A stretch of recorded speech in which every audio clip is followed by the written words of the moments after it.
Welcome to Luca is a Billionaire, where the only thing I invest in is your answers. You start by confirming prerequisites: Docker desktop installed, WSL2 configured on Windows or hypervisor on Mac OS, and a Docker ID signed in.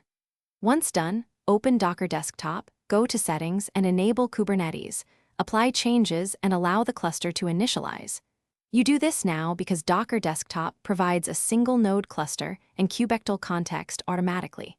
Make sure to check resources to allocate CPU and memory. Low resources cause pods to fail to schedule.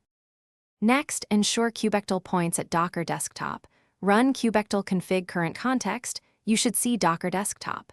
Then build your container images locally using docker build tmyapp latest, and keep them in the local daemon. Docker desktop shares that daemon with Kubernetes, so you can avoid a registry. Deploy YAML with image pull policy, if not present, so Kubernetes uses the local image. While applying manifests, watch kubectl get pods W2C events and resolve any image or resource errors quickly. Finally, deploy and validate. Kubectl apply F deployment, YAML, and then kubectl rollout status deployment /myapp to confirm readiness. Once pods are ready, expose them with a service, node port for cluster access, or kubectl port forward for immediate local testing.